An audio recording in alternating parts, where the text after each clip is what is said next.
Hello student, standard 9 के science में last lecture में हमने चैप्टर नंबर 2 का रिवीजन स्टार्ट किया था। ठीक है, तो वो रिवीजन आज हम कंटिन्यू करते हैं।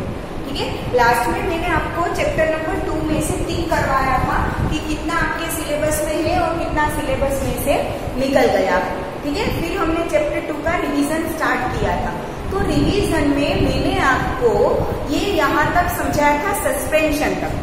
मिक्सचर क्या होता है, सॉल्यूशन क्या होता है, सस्पेंशन क्या होता है, यहाँ तक मैंने आपको समझाया था। ठीक है, कोलोइडल सॉल्यूशन से हमारा बाकी था, तो हम आज वहां से स्टार्ट करते हैं। तो कोलोइडल सॉल्यूशन क्या होते हैं? कोलोइडल सॉल्यूशन मतलब कि the type of the solution in which particles are greater than the solution but they are smaller than the suspension. ठीक है, कोलोइडल सॉल्यूशन में जो भी सब्सटेंसेस होंगे उसके पार्टिकल्स है वो सॉल्यूशन के पार्टिकल्स से बड़े होंगे, बट सस्पेंशन के पार्टिकल्स से कैसे होंगे? छोटे होंगे। उस टाइप के सॉल्यूशन को हम क्या बोलेंगे? कोलोइडल सॉल्यूशन बोलेंगे। तो ये उसकी एक प्रॉपर्टी भी है। कोलोइडल सॉल्यूशन की ये क्या है? प्रॉपर्टी। जैसे कि मिल्क है वो कोलोइडल सॉल्यूशन है। मिल्क किसका मिक्सचर है? Water, protein and fat. Milk किसका मिक्सचर है? वाटर, प्रोटीन एंड फैट का मिक्सचर है मिल्क, बराबर, और वो कोलोइडल सॉल्यूशन है। ठीक है, दूसरी चीज, कोलोइडल सॉल्यूशन से वो टिंडल इफेक्ट देते हैं। अब टिंडल इफेक्ट क्या है? टिंडल इफेक्ट मतलब कि कोई जगह में से लाइट रेज का एक सीधा पास होना, मतलब कि उसके पार्टिकल्स हो, वो पार्टिकल्स पे, सॉल्यूशन के पार्टिकल्स के ऊपर अगर लाइट के रेज आए तो वो पार्टिकल इतना बड़ा हो कि रेज को फिर से क्या करे? रिफ्लेक्ट कर सके, मतलब कि उसे स्प्रेड कर सके। ठीक है, ऐसे क्या बोलेंगे? टिंडल इफेक्ट बोलेंगे। ठीक है, तो कोलोइडल सॉल्यूशन के पार्टिकल से वो हमें टिंडल इफेक्ट देंगे। ठीक है, यहाँ पे हमें एक एग्जाम्पल दिया है कि अगर हम घने जंगल में जाए, बड़े बड़े ट्रीज हो, जैसे फॉरेस्ट में हम अगर जाए तो ट्रीज में थोड़ी थोड़ी जो बीच में जगह होती है ना, उसमें से जो लाइट रेज आते हैं वो कैसे एकदम स्ट्रेट लाइन में आपको दिखते हैं, उसे क्या बोलेंगे? टिंडल इफेक्ट बोलेंगे। दूसरा मैं आपको एग्जाम्पल दूं तो एक रूम में सारे खिड़की दरवाजे बंद करके बैठो। ठीक है, कुछ भी कांच का नहीं होना चाहिए। ठीक है, विंडो या तो डोर कांच का नहीं होना चाहिए, एकदम परफेक्टली बंद करके अंधेरा करके रूम में बैठो। तो कहीं पे भी अगर छोटा सा भी होल बच जाएगा ना, तो वो होल में से लाइट है वो एकदम स्ट्रेट लाइन में आती है, उसे बोलते हैं टिंडल इफेक्ट। ठीक है, तो ये एयर में दिखने को मिलता है। दैट मीन्स की एयर भी क्या है? कोलोइडल सॉल्यूशन है। एयर भी क्या है? Colloidal solution. ठीक है, तो ये कोलोइडल सॉल्यूशन। अब जैसे सॉल्यूशन में दो पार्ट्स होते हैं, सोल्यूट एंड सोलवेंट। सॉल्यूशन में दो पार्ट होते हैं ना, सोल्यूट एंड सोलवेंट, वैसे ही कोलोइडल सॉल्यूशन में भी दो पार्ट्स होते हैं। एक होता है डिस्पर्स्ड फेज और दूसरा होता है डिस्पर्सिंग मीडियम। ठीक है, अब डिस्पर्स्ड फेज तो जो सोल्यूट की जगह पे होगा वो बनता है डिस्पर्स्ड फेज, और जो सोलवेंट की जगह पे होगा उसे बोलेंगे डिस्पर्सिंग मीडियम। सॉल्यूशन में जैसे सोल्यूट एंड सोलवेंट होता है, ठीक है, वैसे कोलोइडल सॉल्यूशन में dispersed phase and dispersing medium होता है। तो सोल्यूट की जगह पे जो होता है उसे बोलेंगे डिस्पर्स्ड फेज, और जो सोलवेंट की जगह पे होता है उसे बोलेंगे डिस्पर्सिंग मीडियम। ठीक है, इनकी डेफिनेशन भी मैंने आपको लिखवाई है। क्लियर? तो ये हो गया कोलोइडल सॉल्यूशन। ठीक है, कोलोइडल सॉल्यूशन को अगर हम थोड़ी देर के लिए अनडिस्टर्ब्ड रख दे, ठीक है, मतलब कि अगर मिल्क को आप कितनी भी देर के लिए ऐसे बिना छुए रखो, कभी ऐसा होगा कि फैट और प्रोटीन नीचे बैठ जाएगा और ऊपर पानी आ जाएगा? नहीं होता ना। दैट मीन्स की कोलोइडल सॉल्यूशंस कैसे है? स्टेबल है। कोलोइडल सॉल्यूशंस कैसे है? स्टेबल है। ठीक है, वो हमारे जो भी हमने पोट लिया है उसके बेस में कलेक्ट नहीं होते। क्लियर? तो ये हो गया कोलोइडल सॉल्यूशन। उसके बाद है separating the components of a mixture. तो ये सेपरेशन मेथड तो सारी हमारे सिलेबस में से कैंसल हो चुकी है, तो उसका रिवीजन करने की जरूरत नहीं है। ठीक है, सारी सेपरेटिंग मेथड्स, सेपरेशन मेथड्स, कि ये जो ये है फर्स्ट, कि how can we colour the component from blue और ब्लैक इंक, वो कैंसल। फिर how can we separate cream from milk, वो भी कैंसल हो चुकी है। How can we separate a mixture of two immiscible liquids, वो भी cancel. How can we separate a mixture of salt and ammonium chloride, वो भी कैंसल। फिर is a dye in black ink a single colour, वो भी cancel. How can we separate a mixture of two miscible liquids, वो भी cancel. फिर how can we obtain different gases from air, वो भी कैंसल। फिर how can we obtain pure copper sulphate from an impure sample, वो भी cancel. तो ये सारी सेपरेशन मेथड क्या हो गई, कैंसल। तो पीछे टॉपिक आया फिजिकल एंड केमिकल चेंजेस। क्या आया, फिजिकल एंड केमिकल चेंजेस। तो फिजिकल और केमिकल चेंजेस बोलेंगे कैसे, ठीक है। कोई भी सब्सटेंस का आप जब उसका कोई भी उसके साथ रिएक्शन करो तो रिएक्शन करने से अगर वो सब्सटेंस का सिर्फ फिजिकल स्टेट चेंज होता है तो उसे बोलेंगे फिजिकल चेंज, और अगर उस सब्सटेंस का केमिकल स्टेट केमिकल प्रॉपर्टीज में चेंज होता है तो उसे हम बोलेंगे केमिकल चेंज। किसी भी सब्सटेंस को आप रिएक्शन करवाओ या कुछ भी करवाओ, अगर सिर्फ उसकी फिजिकल प्रॉपर्टी चेंज होती है ना तो उसे बोलेंगे फिजिकल चेंज, और अगर उसकी केमिकल प्रॉपर्टी चेंज होती है तो उसे बोलेंगे केमिकल चेंज। ठीक है, फिजिकल चेंज में मैं आपको बता सकती हूँ कि आइस का पिघल के वाटर बनना, वाटर का जम के आइस बनना, पानी का उबल के वेपर बनना, ठीक है, वेपर को कंडेंस करके फिर से वाटर में कन्वर्ट करना, ये सारे फिजिकल चेंजेस है, क्योंकि उसमें सिर्फ फिजिकल स्टेट चेंज होता है। लिक्विड सॉलिड सॉलिड गैस, ऐसे क्या होता है, फिजिकल स्टेट चेंज होता है। वाटर की केमिकल प्रॉपर्टीज में कोई चेंज नहीं आता, तो उसे क्या बोलेंगे, फिजिकल चेंज। दूसरा मैं आपको एग्जांपल दूं तो रस्टिंग ऑफ आयरन, ठीक है, लोहे का टुकड़ा कहीं पे थोड़े दिनों के लिए पड़ा हो तो उसके ऊपर रस्ट लग जाएगा, ठीक है, तो वो आयरन की केमिकल प्रॉपर्टीज चेंज होगी ना, वो जो रस्ट बना वो रस्ट को फिर से हम आयरन में कन्वर्ट नहीं कर सकते, तो ये उसकी क्या हुई, physical properties sorry chemical properties change हो गई। जैसी रिएक्शन आयरन देगा वैसे ही रिएक्शन रस्ट नहीं दे सकता, दैट मीन्स की उनकी केमिकल प्रॉपर्टीज चेंज हो गई, तो उसे क्या बोलेंगे, केमिकल चेंज बोलेंगे। क्या बोलेंगे, केमिकल चेंज।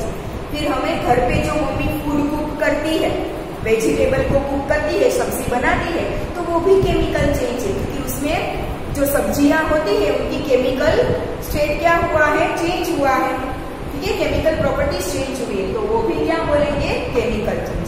तो किसी भी सब्सटेंस को आप कोई रिएक्शन करवाओ और उसके सिर्फ फिजिकल प्रॉपर्टीज में चेंज आता है तो उसे हम बोलेंगे physical property sorry physical change. और अगर किसी सब्सटेंस के केमिकल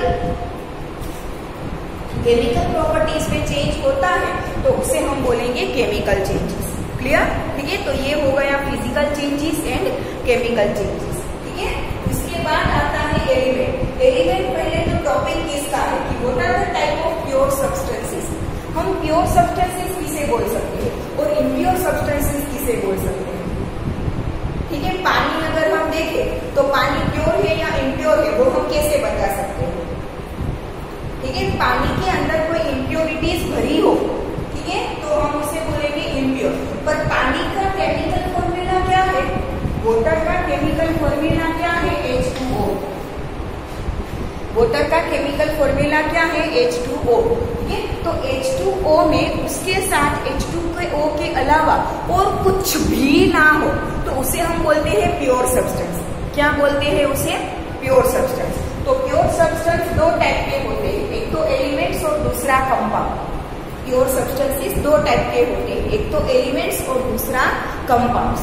ठीक है, नाउ एलिमेंट्स क्या है, एलिमेंट्स आर सिंगल सब्सटेंसेस कि जिसमें किसी के साथ कुछ मिक्स ना हुआ।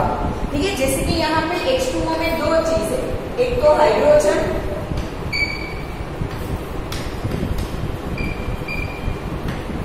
और दूसरा ऑक्सीजन।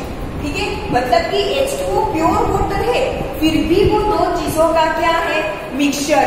ठीक है, और एलिमेंट में कुछ भी ऐसा मिक्सचर नहीं होता, कोई एक सब्सटेंस अकेला, मानो कि सपोज कि हाइड्रोजन अकेला है तो वो एलिमेंट है, ऑक्सीजन अकेला है तो वो एलिमेंट है। ठीक है, बट अगर दोनों मिल गए तो क्या बन गया, H2O। अब ये एलिमेंट नहीं है, ये क्या है, कंपाउंड है। क्या है? कंपाउंड। तो एलिमेंट हम किसे बोलेंगे? ठीक है, तो एलिमेंट की डेफिनेशन हमने लिखी थी कि basic form of matter that can not be broken down into simpler substances by chemical reactions. ऐसे सब्सटेंसेस कि जो अब केमिकल रिएक्शन से कोई भी अलग सिंपल सब्सटेंस में अब ब्रेक डाउन नहीं हो सकते। वाटर ब्रेक डाउन हो सकता है हाइड्रोजन एंड ऑक्सीजन में, बट अब हाइड्रोजन एंड ऑक्सीजन किसी और चीज में ब्रेक डाउन नहीं हो सकते। ठीक है, तो एलिमेंट मतलब कि सिंपलर ऐसा कोई सब्सटेंस कि जो अब उससे भी सिंपलर सब्सटेंस में कभी भी ब्रेक डाउन ना हो सकता हो, उसे क्या बोलेंगे? एलिमेंट बोलेंगे। एलिमेंट को हमने 3 टाइप में डिवाइड किया था, metals, non metals and metalloids किया था। Metals, non metals and metalloids. तो मेटल्स की प्रॉपर्टी क्या होती है? दे आर लस्टर्स, मतलब कि उसका सरफेस है वो शाइन करता होगा। ठीक है, दे आर मेलिएबल, मतलब हम खींच के वायर बना सकते हैं। दे आर डक्टाइल, मतलब हम उसके क्या बना सकते हैं? थीन शीट्स बना सकते हैं, जैसे कि पतरू, ठीक है, वो बना सकते हैं। फिर दे आर सोनोरस, मतलब कि अगर एक दूसरे के साथ टकराए तो वो आवाज प्रोड्यूस करती है। मेटल जनरली कलर में कैसी होती है? सिल्वरी ग्रे होती है या तो गोल्डन जैसे येलो कलर की होती है। सिल्वरी ग्रे या तो गोल्डन येलो कलर की होती है। ठीक है, दूसरा कि वो इलेक्ट्रिसिटी एंड हीट की क्या है? इलेक्ट्रिसिटी और हीट की कंडक्टर है। मेटल से वो हीट एंड इलेक्ट्रिसिटी की क्या है? गुड कंडक्टर है। ठीक है, फिर नॉन मेटल्स में हमने देखा था ये सारी प्रॉपर्टीज नहीं आएगी। ठीक है, metals are generally in solid form except mercury. Mercury के अलावा की सारी मेटल्स कैसे फॉर्म में होगी? सॉलिड फॉर्म में होगी। क्लियर? नॉन मेटल्स देखे तो नॉन मेटल्स का कोई भी फॉर्म फिक्स नहीं है, वो सॉलिड, लिक्विड, गैस कुछ भी फॉर्म में हो सकती है। ठीक है, फिर नॉन मेटल से वो लस्ट्रस है ऐसा नहीं है, वो नॉन शाइनिंग होगी, वो हीट एंड इलेक्ट्रिसिटी की बेड कंडक्टर्स है। ठीक है, और उनका कुछ कलर फिक्स नहीं होता। ठीक है, वो ना ही मेलिएबल होती है ना ही डक्टाइल होती है। ठीक है, ये हो गई नॉन मेटल्स। और नाउ थर्ड है मेटलॉइड्स। मेटलॉइड्स हम किसे बोलेंगे?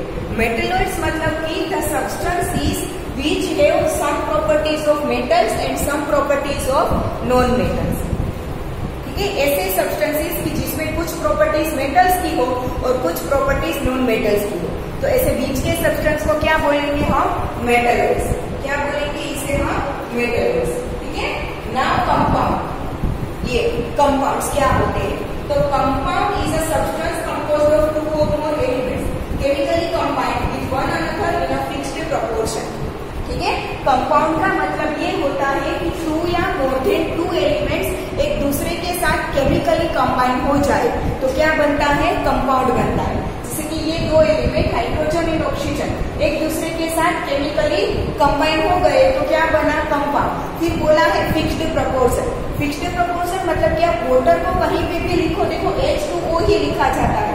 कभी आपने HO2 देखा है? H1 और ऑक्सीजन 2 कभी देखा है? नहीं। मतलब कि फिक्स्ड प्रोपोर्शन होता है, हाइड्रोजन ऑलवेज 2, ऑक्सीजन ऑलवेज 1। ठीक है, फिक्स्ड प्रोपोर्शन में वो एक दूसरे के साथ कंबाइन होते हैं, इसे क्या बोलेंगे? कंपाउंड। फिर और एक एग्जाम्पल हम लेंगे कार्बन डाइऑक्साइड का। ठीक है, कार्बन डाइऑक्साइड अगर हम देखें तो कार्बन उसमें CO2 लिखा जाता है। कार्बन डाइऑक्साइड को किसे लिखा जाता है? CO2।